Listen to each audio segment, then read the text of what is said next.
नाज़रीन मूंखे आगाह कंदा हलूं सांगड़ वेझो शहदाद पुलिस मुबैना मुक़ाबले दौरान एक फोरुअ खे हाफ़राए करे छॾियो आहे। पुलिस मुबैना मुक़ाबले दौरान हैदर डाहिरी खे ज़ख़्मी हालत में गिरफ़्तार करण जी दावा कई आहे।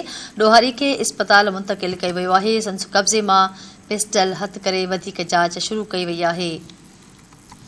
मूंखे आगाह कयूं पिया सांगड़ वेझो शहदादपुर पुलिस मुबैना मुक़ाबले दौरान एक फोरुअ खे हाफ़राए करे छॾियो आहे।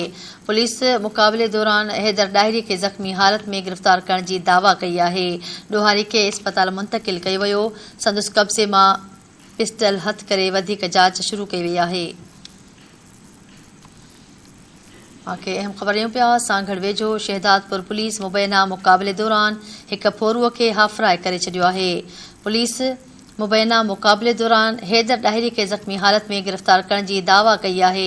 ॾोहारी खे इस्पताल मुंतक़िल कयो वियो। संदसि कब्ज़े मां पिस्टल हथ करे वधीक जांच शुरू कई वई आहे।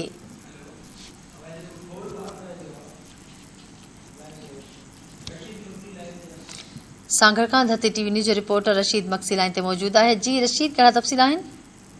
जी, शहदादपुर पुलिस मलदसी रोड ते टालपुर रस्ती ते ॾोहारियुनि सां मुबैना मुक़ाबले थियण जी दावा कई आहे, जंहिंमें हिकु ॾोहारी खे हाफ फिराई करण बाद ज़ख़्मी हालत में गिरफ़्तार कयो वियो आहे। उन सिलसिले में SHO शहदादपुर तुफ़ैल भुट्टे ॿुधायो आहे त मलदसी रोड ते पुलिस गश्त दौरान टिनि ॾोहारियुनि खे जेको हाला जो रहासी आहे हैदर डाहिरी खे टंग में गोली लॻण सबबि ज़ख़्मी हालत में गिरफ़्तार करे संदसि कब्ज़े मां पिस्टल बरामद कयो वियो आहे। SHO जो चवणु आहे त ॿ ॾोहारी जेके आहिनि से फरार थी विया आहिनि, जंहिंजे पोयां पुलिस वियल आहे। उन्हनि खे बि जल्दी गिरफ़्तार करे कानून जे पकड़ में आंदो वेंदो। SHO जो वधीक चवणु आहे त ही ॾोहारी बैनल सूबाई ग्रुप सां राब्तो रखनि था। इन जी गिरफ़्तारी जे खां पोइ अमन अमान में फ़ाइदो थींदो। जी ठीकु आहे रशीद, वॾी महिरबानी तफ़सील ॾियण जे लाइ।